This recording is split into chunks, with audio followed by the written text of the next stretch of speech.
23 mars prochain, vous aurez à élire une équipe municipale qui conduira le destin de la commune pendant les 6 ans qui viennent. Le développement économique est sans doute l'une des affaires les plus importantes de la gestion d'un mandat, parce qu'elle permet aussi de développer les solidarités. Il n'y a pas de solidarité sans qu'une commune dégage avant tout et avant toute chose des recettes pour pouvoir le faire.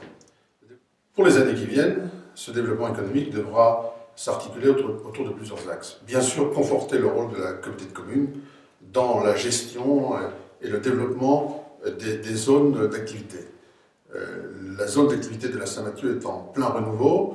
Elle demande de s'appuyer sur une coordination très étroite entre la commune et la communauté de communes pour le rendre possible. Le développement économique, c'est aussi de permettre aux entreprises qui sont dans ces zones de se sentir bien.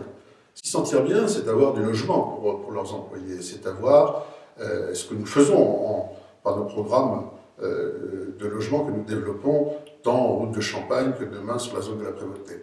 S'y sentir bien, c'est aussi avoir des conditions d'accès faciles, un accès qui ne gêne pas en même temps les habitants de Houdan. C'est pourquoi nous envisageons la réalisation d'une bretelle de sortie de la RN12 au niveau du hameau de la Forêt qui permettra de desservir directement la zone de la Prévôté, mais aussi la piscine, et de réduire en même temps le trafic sur la ville de la République.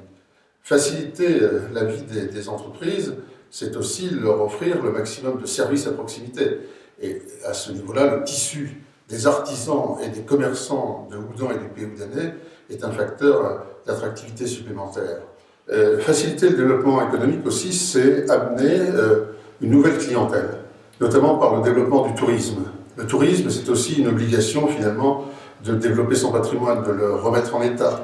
Et avec le projet du donjon, c'est vrai qu'il y a une possibilité de promesse de fréquentation touristique, parce que le donjon s'ajoutant à l'église, s'ajoutant à la galerie d'art moderne, la tannerie et aux nombreuses possibilités de promenades qui s'offrent dans notre ville, les promenades piétonnières que nous avons pu réaliser tout au long de nos rivières et dans nos espaces naturels, bien je crois que ce développement touristique et l'offre culturelle qui est progressivement, l'offre culturelle de qualité qui est progressivement développée sur Houdan sont aussi un facteur supplémentaire d'attractivité économique qui vient, je le répète, donner à la fois les ressources fiscales qu'il faut pour développer des actions de solidarité, faire des équipements et des services nouveaux, mais qui apporte aussi à l'image et à l'attractivité de notre ville.